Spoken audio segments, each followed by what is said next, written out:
जैसे उस बच्चे को कहा स्कूल में कि तुम्हें सब लोगों को ऐसे लिखना है, समझो कि मैं मैनेजर हूँ।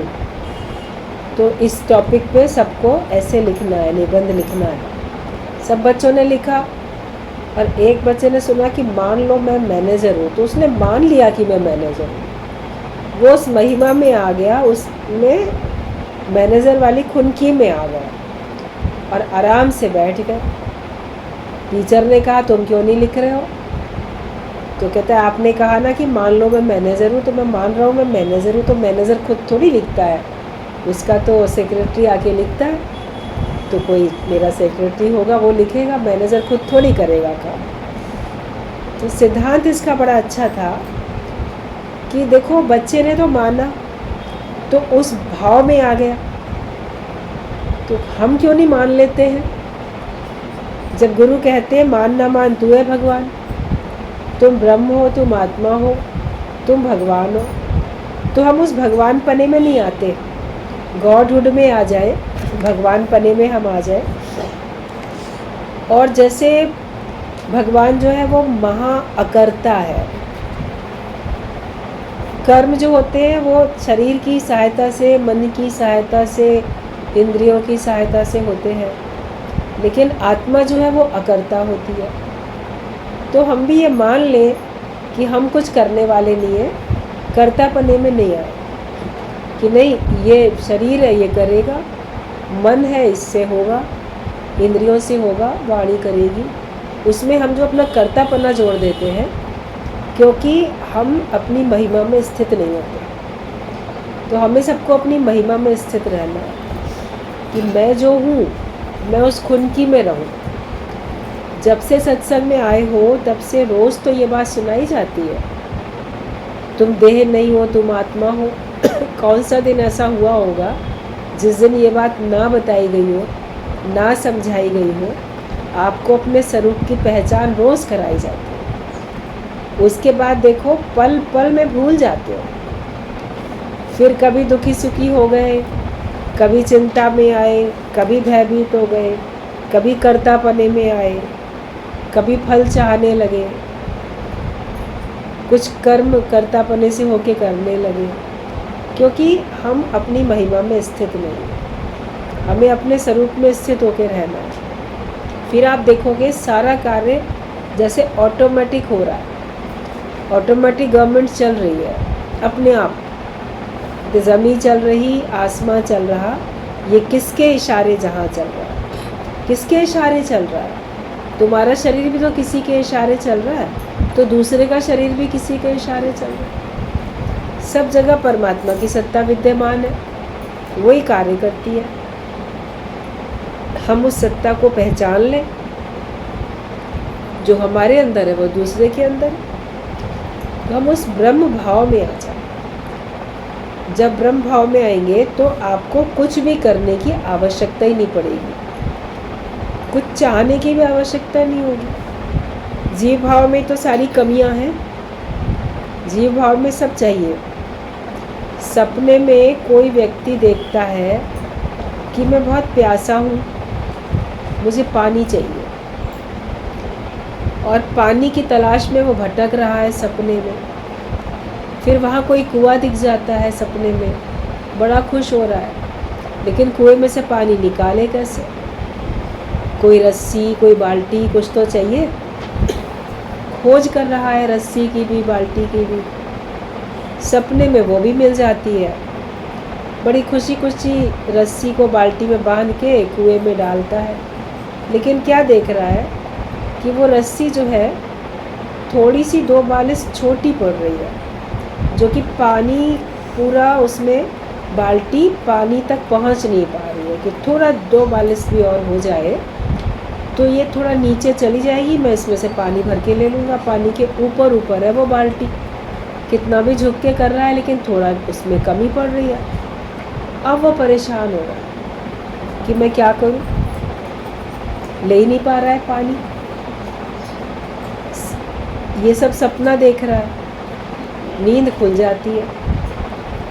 जब नींद खुलती है तो देखता है कि ना कुआं है, ना बाल्टी है, ना रस्सी है, और ना ही उसको प्यास है। फिर सोच में पड़ता है कि सपने में मेरी कितनी असमर्थ अवस्था थी। मैं इतना प्यासा था और मैंने अपने संकल्प से ही तो वो पूरा सपना मान लो बनाया, लेकिन वहाँ पे मेरी स्थिति ये थी कि मैं 2 बालिश रस्सी और नहीं बना सकता था, प्यास नहीं बुझा सकता था अपनी। अभी मैं जागृत हूँ, मैं अपनी प्यास बुझा सकता हूँ। अगर प्यास मुझे लगेगी तो मैं पानी तलाश करके पानी पी सकता हूँ। रस्सी कहीं से छोटी पड़ेगी, कहीं और से भी लाके हम उसको कर सकते हैं। जागृत अवस्था में हमारी समर्थ अवस्था है और स्वप्न अवस्था में हमारी असमर्थ अवस्था है। तो जब जीव भाव में हम रहते हैं तो वो हमारी असमर्थ अवस्था होती है।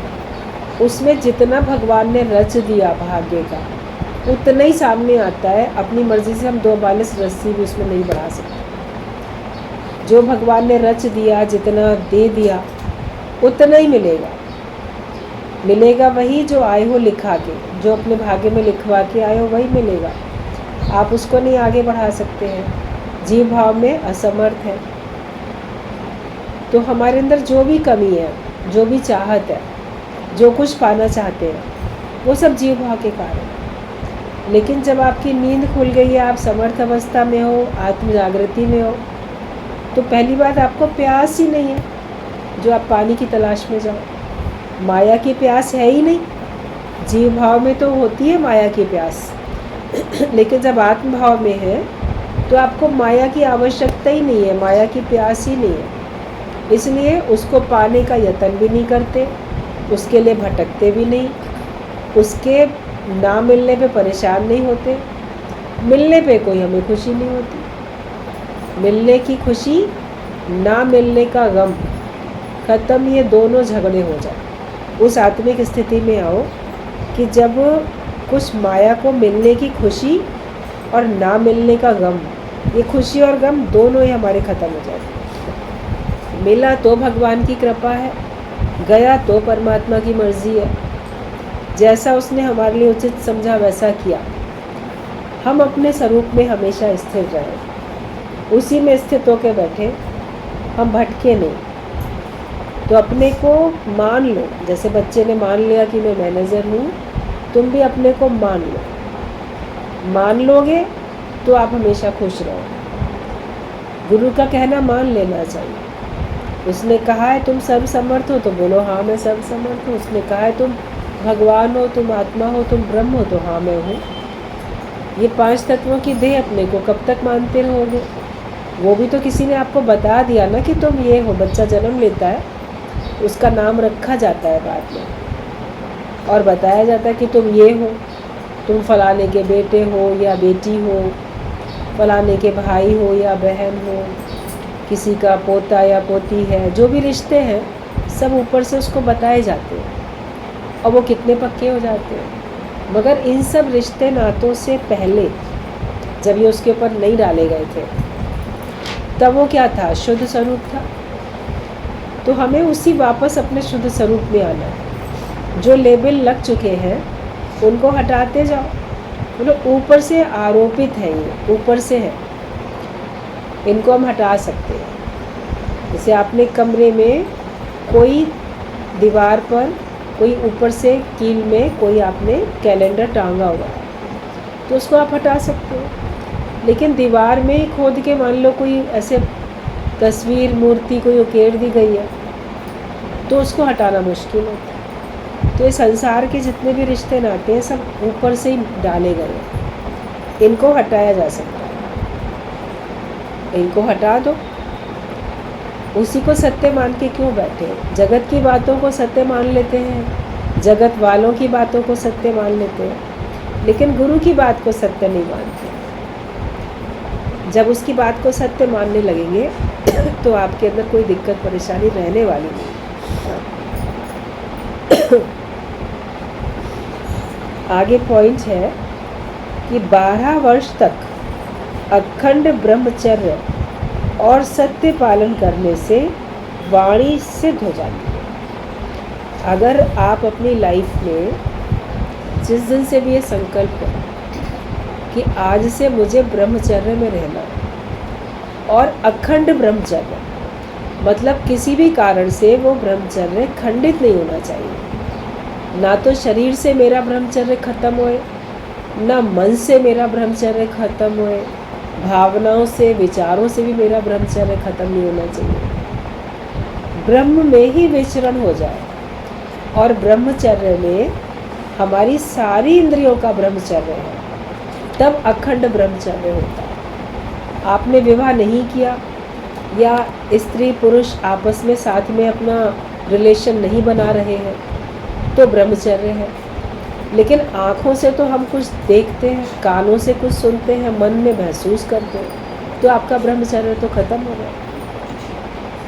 तो एक जो मुख्य ब्रह्मचर्य है, जो निशानी बोली जाती है, वो तो आपको रखना ही रखना है, लेकिन उसके अतिरिक्त हमको अपनी सभी इंद्रियों से ब्रह्मचर्य रखना है, 10 इंद्रियों से, मन से भी, बुद्धि से, मतलब संयम से रहना है, संयमित होकर रहना है, ब्रह्म के भाव में रहना है। सब जगह है ही भगवान, भगवान के अलावा कुछ नहीं है।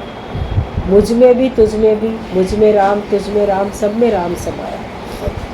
सबसे कर लो प्यार, जगत में कोई नहीं है पराया। तो ये अखंड ब्रह्मचर्य होता है, जो किसी भी कंडीशन में कभी भी खंडित होता नहीं है, भावनाओं में भी खंडित नहीं होता। भगवान कृष्ण ने बोला है भगवद गीता में, विषयों को भोगने से भी अधिक खराब विषयों का चिंतन करना होता है। आप शरीर से कोई भोग नहीं भोग रहे हो, लेकिन मन से उसका अगर चिंतन करते हो, तो उससे भी ज़्यादा खराब है। तो ना मन से हमको विषय भोगों का चिंतन करना है, ना हमें शरीर से करना है, ना विचार वैसे रखने हैं, मलिन विचार नहीं रखने हैं। आँखों से भी कोई ऐसा हम दृश्य देखने में लालायित ना रहे, कानों से भी हम ऐसी बातें सुनने में लालायित ना रहे। हम सब तरफ से अपने मन को हटा के संयमित अपना जीवन बना के, ब्रह्म ही ब्रह्म हर जगह समाया, तिससे बिना कुछ नजर नहीं आया, इस भावना में आ जाएंगे, तो हमारा वो अखंड ब्रह्मचर्य कहलाएगा। जिस दिन से भी आप ये संकल्प कर लो, पहले से आप घर गृहस्थ में रहते थे, बाल बच्चे हैं, आपका गृहस्थ वाला जीवन है, लेकिन जब से आप ये सोच लेते हो, जब से आप ये मान लेते हो कि आज से मुझे ब्रह्मचर्य में रहना है, तो उसी में आप अपने उसका ब्रह्मचर्य का पालन करो। फिर आप देखोगे, अगर ऐसा अखंड ब्रह्मचर्य में आप लगातार 12 वर्ष तक अगर आप रह जाते हो, तो आपको वाणी की सिद्धि हो जाती है। मतलब आपके मुख से जो भी शब्द निकलेंगे, भगवान उनको पूरा करेंगे। और केवल वाणी की सिद्धि नहीं होती है, संयमित जीवन जीते जीते आप देखोगे आपको संकल्प की सिद्धि भी हो जाती है, आपको दृष्टि की सिद्धि भी हो जाती है। आप जैसा सोचते हो वैसा भगवान करते हैं। तो हमको बाहर से सिद्धियां प्राप्त करने के लिए कुछ और यत्न करने की ज़रूरत नहीं है, कोई यत्न साधन करने की ज़रूरत नहीं है। अपने को ब्रह्म भाव में स्थित करने की ज़रूरत है, अपने ब्रह्माकार वृत्ति में, अपने सच्चे स्वरूप में अपने को टिकाए रखने की ज़रूरत है। मन में कोई भाव ना हो, ना दोस्ती का, ना दुश्मनी का, ना अपनेपन का, ना परायेपन का, कहीं हमें कुछ चाहिए ही नहीं। परमात्मा की सृष्टि की सैर हो रही है, परमात्मा की सृष्टि में सब परमात्मा के ही बनाए हुए रूप है, और सब भगवान ही बनाए। अलग अलग रूप दिखते हैं, दीपावली में चीनी के खिलौने अलग अलग दिखते हैं, कोई कुछ आकृति अलग अलग है, मगर है तो एक ही चीनी। कई बार आप कहीं जाओ, आपको वैक्स के, मोम के बने हुए भी बहुत सारे आइटम दिख जाते हैं, तरह तरह की मोमबत्तियाँ, अलग अलग शेप, कहीं कुछ मोमबत्ती मोम से कुछ और बना है, कुछ और बना है। कहीं पर तो पूरे वैक्स का ऐसा म्यूज़ियम है, बड़े बड़े नेताओं तक की और सबकी मूर्तियाँ ऐसे मोम से बनाई हुई है, लगेगा असली में खड़ा है। तो अलग अलग दिखेगा, नाम रूप अलग अलग दिखेगा, कलर उसमें अलग अलग दिखेगा, मगर तत्व क्या है? मोम है। मोम से ही आपने कोई खिलौने बना लिए, उसी से कुछ और बन गया। तत्व तो एक ही है, सोना एक ही तत्व है, गहने अलग अलग बन गए। तो हमारी दृष्टि वो चली जाए कि जो कुछ हम देखते हैं अपनी आँखों से वो सब भगवान ही है, भगवान ने बनाया है और भगवान ही। क्योंकि भगवान कृष्ण ने भगवद गीता में कहा है, इस संपूर्ण संसार में मैं सूत में सूत की मणियों के सदृश व्याप्त हूँ। इम्पोर्टेंट श्लोक है ये। जैसे सूत मतलब धागा है, उसमें मोती पड़े हैं, तो धागे में पड़े हैं वो मोती, लेकिन वो मोती भी सूत के ही बने हुए। सूत में सूत की मणियाँ मतलब सूत के ही बने हुए मोती। अलग अलग नाम देखने में आता है, भाई इस धागे में हमने ये मोती पिरो दिए, मगर तत्व तो एक ही है। तो जैसे वो माला में वो धागा हर मोती में से होके जा रहा है वो धागा, तो हर एक में परमात्मा की शक्ति है। लेकिन जो हर एक है वो भी तो भगवान है, उसमें भी तो वही तत्व है, वो भी तो सूत का ही बना हुआ है। सब में भगवान की शक्ति है, यहाँ तक बुद्धि थोड़ा समझती है, लेकिन सब भगवान ही बना है। उसको समझने के लिए आपको ज्ञान पक्का करना पड़ता है और आपको परिपक्व अवस्था में आना पड़ता है, तब आप समझ पाते हो कि सब में भगवान है और सब भगवान ही बना है। तो जब ऐसा भाव आप रखोगे तो आपका ब्रह्मचर्य कभी खंडित होने वाला नहीं है और फिर आपको बहुत शक्तियाँ मिलेंगी। एक अकेली यही शक्ति नहीं, नवरात्रि में जो पूजा होती है उसमें अपनी कितनी साधना होती है।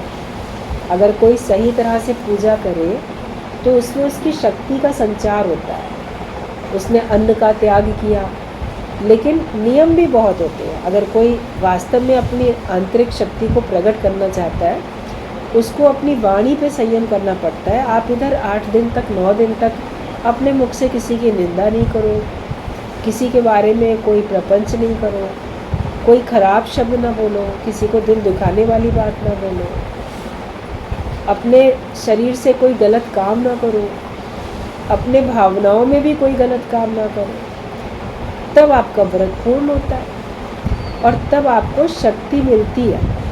हम शक्ति अर्जित करने के लिए ही तो करते हैं वो पूजा। भगवान राम ने की रावण को मारने के लिए, 9 दिन तक देवी की पूजा की,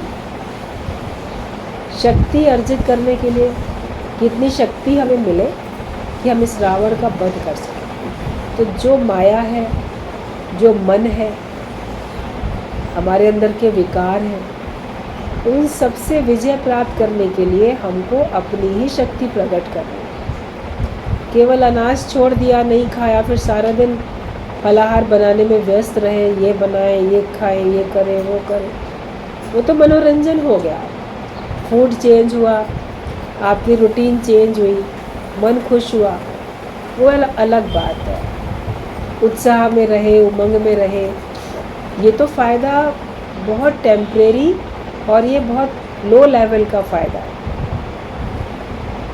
फिर उसके बाद आपने अष्टमी या नवमी पे पूजा करके छोटी छोटी कन्याओं को आपने भगवान का भाव रख के उनको प्रसन्न किया, उनकी पूजा की, उनको प्रसन्न किया, जो उनको पसंद है वो उनको दिया।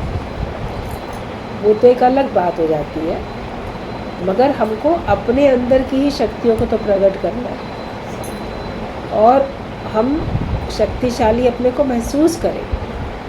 मनुष्य के अंदर असीम शक्ति है, कितनी भी शक्ति वो अपनी बढ़ा सकता है, जो वो अपने आप को संयम में रखे। कोई भी पूजा होती है, कोई भी व्रत होता है, केवल नवरात्रि का ही नहीं। लोग नवरात्रि में व्रत रखते हैं, एकादशी में रखते हैं, पूर्णमासी पे रखते हैं, और अलग अलग जगहों में अलग अलग दिन कोई ना कोई कारण से हिंदू धर्म में बहुत व्रत रखे जाते हैं।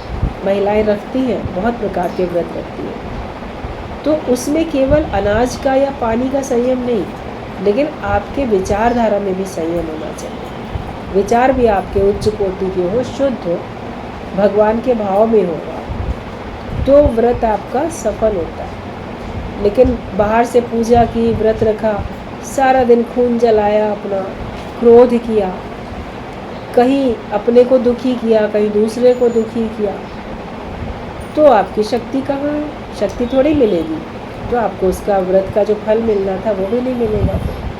जो वास्तव में उसका फल मिल सकता था वो नहीं मिलता। इसलिए अपने अंदर की शक्ति को प्रकट करो। बीज के अंदर सारी शक्तियाँ, लेकिन जब वो बीज धरती में चला जाता है, उसको बो देते हैं, फिर जाके उसकी शक्ति उसमें से प्रकट होती है। फिर वो एक दिन बड़ा वृक्ष बन जाता है और तब उसमें इतनी सामर्थ्य होती है कि वो सालों साल अपने जैसे वृक्ष तैयार करने के लिए इतने फल, इतने बीज उसके द्वारा मिलते रहते। अकेले बीज में तो नहीं थी ताकत। अकेला बीज तो एक चिड़िया खा के पेट भर लेती छुट्टी, या ऐसे घुन खा जाते, या ऐसे सूख के सड़के नष्ट हो जाता।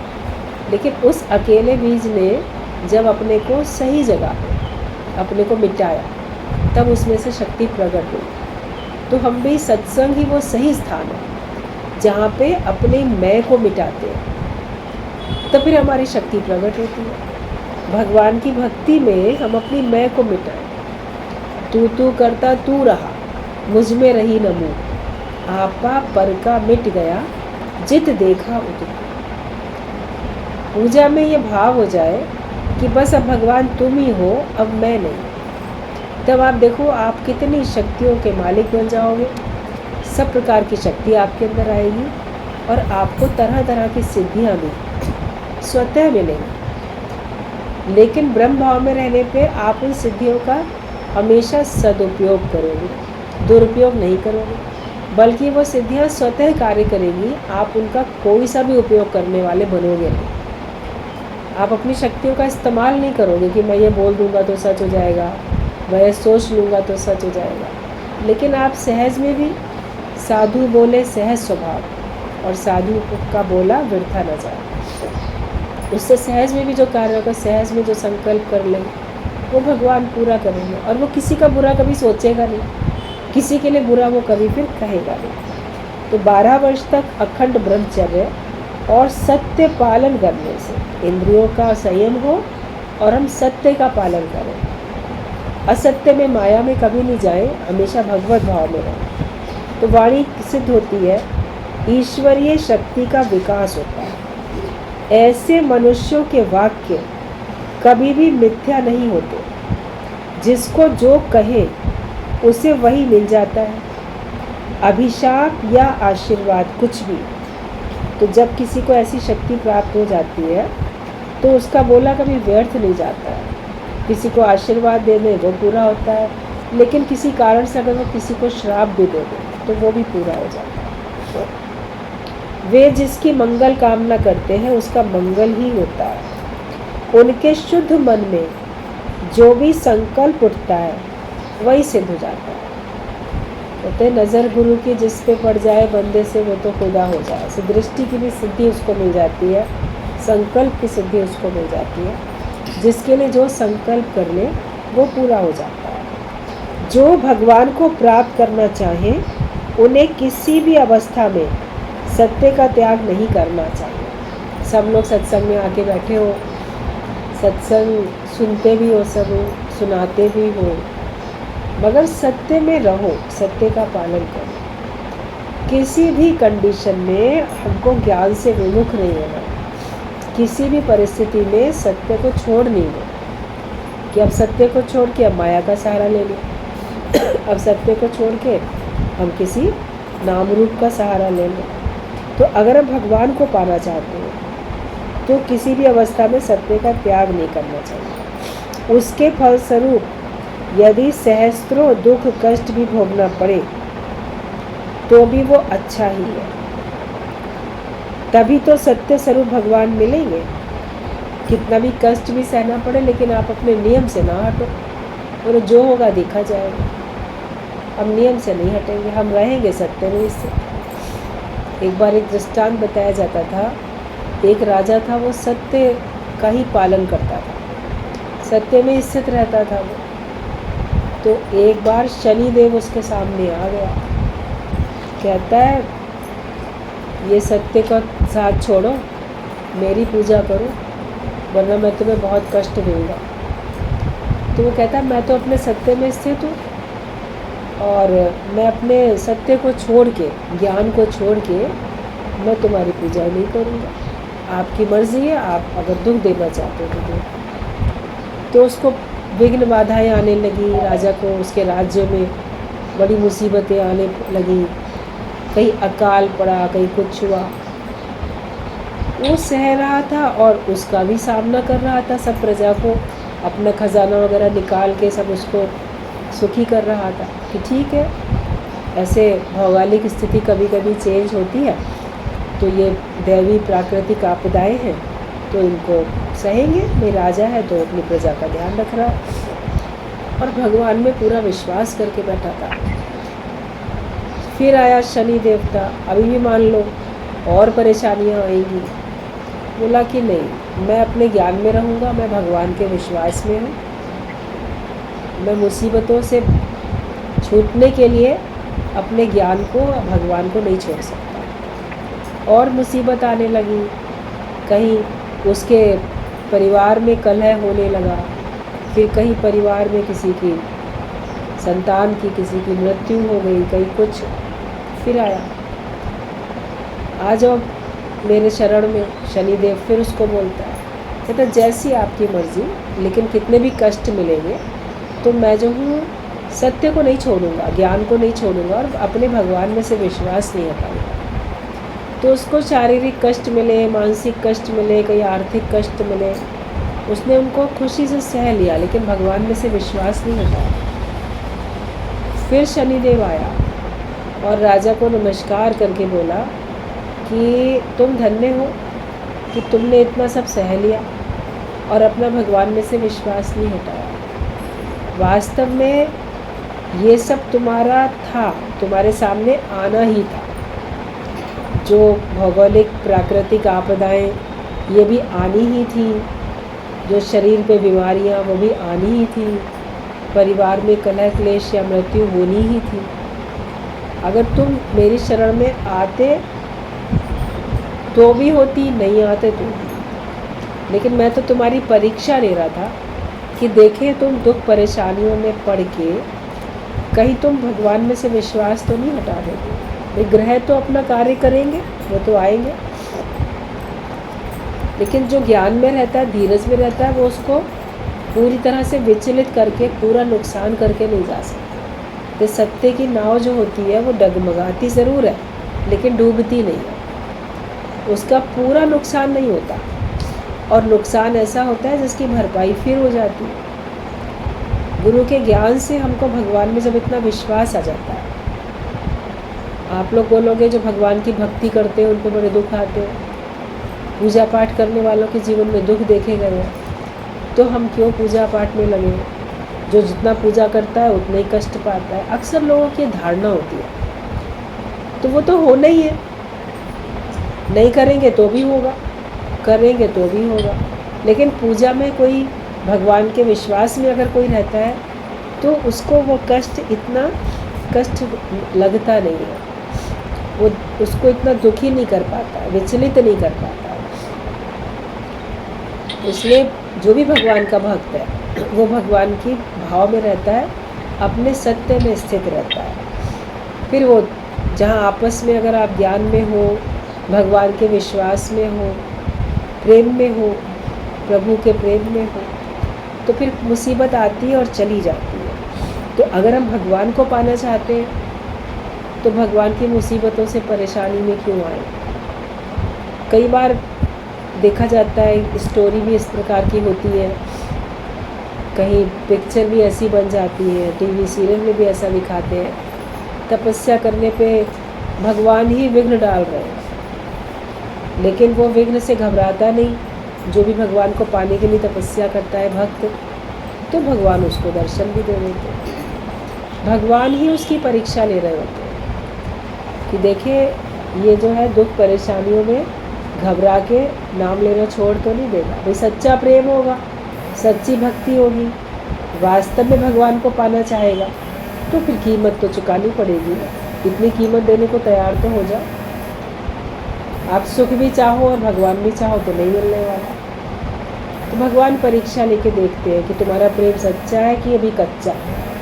सच्चा होता है तो किसी भी कीमत पे आप नहीं छोड़ते, लगन सतगुरु से लगा बैठे, जो होगा देखा जाएगा, और उन्हें अपना बना बैठे, जो होगा देखा जाएगा, जो भी होगा देखा जाएगा। तो ऐसा जीवन जब हमारा बन जाता है फिर आपको परेशानी नहीं लगती है। अगर हम भगवान को पाना चाहते हैं तो जो जीवन में दुख परेशानी आए उसे घबराओ नहीं, बोलो भगवान और भी 2-4 भेजनी हो तो भेज दो, तेरे नाम में इतनी शक्ति है, तेरी याद में इतनी शक्ति है कि मैं इन सब से मुकाबला कर लूँगा।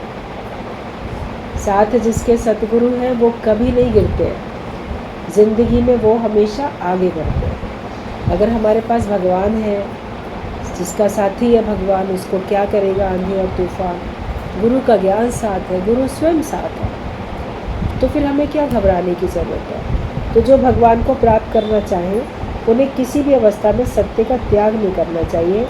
उसके फलस्वरूप यदि सहस्त्रों दुख कष्ट भी भोगना पड़े तो भी वो अच्छा ही है, तभी तो सत्य स्वरूप भगवान मिलेंगे। सत्य के छूटते ही भगवान का भी छूटना हुआ। सत्य की अमोघ शक्ति है। पिता के सत्य की रक्षा के लिए राम वन में गए। पंच पांडवों ने द्रौपदी को लेकर निर्वासन स्वीकार किया।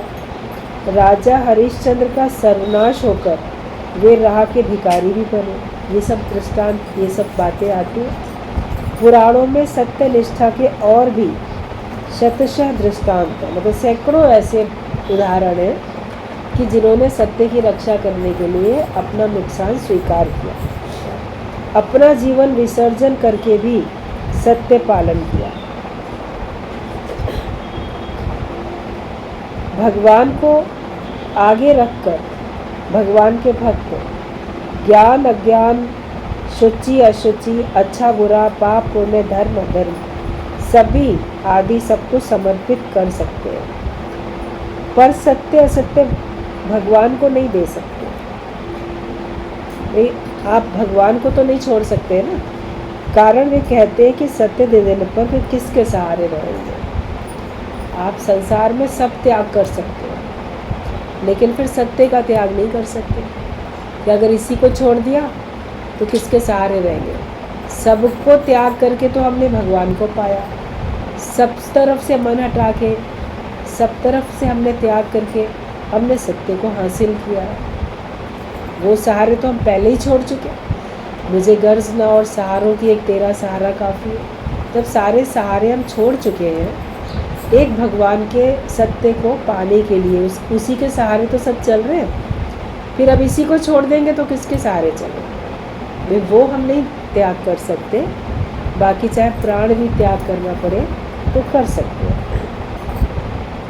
समय तो सरसर करके निकला जा रहा है, प्रतिक्षण आयु नष्ट हो रही है। जीवन का अर्थ ही मृत्यु है। शरीर कब नष्ट हो जाएगा इसका कोई ठिकाना नहीं। कब शरीर नष्ट हो जाए तो उसका कोई भी ठिकाना नहीं है। इसलिए मृत्यु के लिए सदा तैयार रहना चाहिए। व्यर्थ ही समय नष्ट ना करो। कोई अवश्य करने का काम भविष्य के लिए न डाल सको। परलोक के लिए कुछ सहारे की चीज़ अभी से संचय करो। धन संपत्ति इसी संसार के सहारे हैं, साथ में नहीं जाएंगे। साधन भजन पर काल के सहायक है। वही तुम्हारी अपनी निजी चीज़ है जिसको साथ लेकर जा सकोगे। जो कुछ भी करोगे कुछ भी व्यर्थ नहीं जाएगा, उतना ही मार्ग तय हो जाएगा। आप भगवान के राह में जो धन इकट्ठा करना है वो धन इकट्ठा करो। बाकी संसार का धन सब इकट्ठा किया, संपत्ति सब इकट्ठी की, परिवार बनाया, जड़ माया चेतन माया सब आपने इकट्ठी की, वो यहीं तक ही तो है। मनुष्य सोचता है कि मेरा बेटा होगा ना, वो मेरा नाम करेगा, वो मेरी चिता में अग्नि जलाएगा, आग लगाएगा, मेरा वंश चलाएगा, ये होगा वो। कितना कितना मन सोचता है। तुम्हारा नाम कहाँ कोई करेगा, वो अपने कर्मों से अपना नाम करेगा। तुम्हारे शरीर छूटने पर तुरंत वो तुम्हारे नाम की जगह पे अपना नाम लिखवाने जाएगा। मकान मेरे नाम हो जाए, ज़मीन मेरे नाम हो जाए, कहिए मेरे नाम, करना ही पड़ेगा उसको। आपका डेथ सर्टिफिकेट लगा के उसको करना ही पड़ेगा। तो तुम्हारा नाम कहाँ होगा। मन को तसल्ली है कि मेरा नाम करेगा रोशन, अब वो अपने कर्मों से उसका अपना नाम होता है। कभी कहते हैं कि इसके कौन माता पिता हैं, कितने अच्छे परिवार का है, लेकिन वहीं पे कभी बदनामी भी मिल जाती है, न जाने किस परिवार का। आज जितने भी बुरे लोग हैं, अच्छे लोग हैं, उनके दादा परदादों के नाम पता है क्या आपको? माता पिता का भी शायद ही पता हो, माता पिता का फिर भी पता हो सकता है, दादा दादी का पता हो सकता है शायद, उसके आगे का कहाँ पता हो। व्यर्थ में मनुष्य सोचता है। तो हमें अपना कर्म ऐसा करना है जिससे हमारा उद्धार हो सके। वो सब हो भी जाएगा तो यही तो छूट जाएगा, आपके साथ कहाँ जाने वाला है। वे ऐसी कमाई कर लो जो साथ जा सके, जो भगवान का ज्ञान है, ध्यान है, ये हमारे साथ जाता है। तो ये हमको इकट्ठा करना है। आप अपने स्वयं के जिम्मेदार हो, अपना जीवन बनाने के लिए आप स्वयं के जिम्मेदार हो, अपना जीवन बिगाड़ने के लिए भी आप स्वयं के जिम्मेदार हो। कभी लगता है कि खराब परिस्थिति मिली, लोग ऐसे मिले, गलत संगत मिली, आपका जीवन बिगड़ गया, लेकिन उसी गलत संगति में किसी ने सुजाग भी तो किया होगा, सावधान भी तो किया होगा, फिर आपने नहीं माना, तो उसमें दोष किसका। और अच्छी परिस्थिति भी कभी मिलती है, सत्संग का पता चलता है, भगवान के ज्ञान का, ध्यान का, सत्कार्य करने का आपको प्रेरणा मिल जाती है। उसमें भी अगर आप नहीं करो तो गलती किसकी? या आपने कर लिया तो आप ही का तो पुरुषार्थ था। परिस्थिति आई, उसका आपने सदुपयोग किया, तो वो पुरुषार्थ आपका है। आपने अपना जीवन जैसा बनाया, तेरे हाथ में है जीवन बनाया, तो अपना जीवन जा रहा है, एक एक का जीवन पल पल जा रहा है। उस जाते हुए जीवन में जब तक है, पता नहीं है कितना है किसके पास, उसमें हम अपना निश्चय तो पक्का कर लें ना, आत्मिक निश्चय कर लें। आप मुए जग प्रलय, हम नहीं रहेंगे, हमारे लिए सारे संसार की प्रलय हो गई है, पीछे जो होगा देखा जाएगा। हमने आज अपना जीवन संवार लिया, जो कुछ आप अपने हाथ से कर लोगे वो ही आपका अपना है, जो आपने अपना निश्चय कर लिया वो आपका अपना है। तो अपने भाग्य के विधाता बनो, अपने मुक्ति के लिए अपना पुरुषार्थ, भजन सत्संग ये सब आपकी अपनी मुक्ति के लिए है। तो हम समय तो निकला जा रहा है, लेकिन ये है कि हम जो हमारी निजी चीज़ है, जो सदा मेरे साथ रहने वाला है, उसको मैं इकट्ठा करूं। जो सदा रहने वाला नहीं है उसकी तरफ मैं इतना आसक्त ना हो जाऊँ। जितनी आवश्यकता है व्यवहार के लिए, जितनी आवश्यकता है उतना पुरुषार्थ करो। पुरुषार्थ करने की मना भी नहीं है कि आप धन अर्जित ना करो, वरना भीख मांगनी पड़ेगी। आप कर सकते हो तो आप कोई करो काम, मेहनत का, नौकरी, बिजनेस, जो भी आपको करना है आप करो। लेकिन उसके साथ वो तो जब तक शरीर है उसके लिए है वो, लेकिन जब शरीर नहीं रहेगा उसके लिए भी तो कोई इकट्ठे करो ना चीज़। वो फिर गुरु इकट्ठी कराता है, प्रेरणा भी देता है। फिर आपका जीवन जीते जी भी आप खुश रहते हो, और शरीर छूटने के बाद आप भगवान से मिलके एक हो जाते हो। अपनी गारंटी खुद ले लो कि तुम मुक्त होके जी रहे हो, या आगे भी तुम मुक्त होगे कि नहीं, आपका मन बताएगा। इसलिए मुक्ति का यत्न हमें करना शुरू कर देना चाहिए।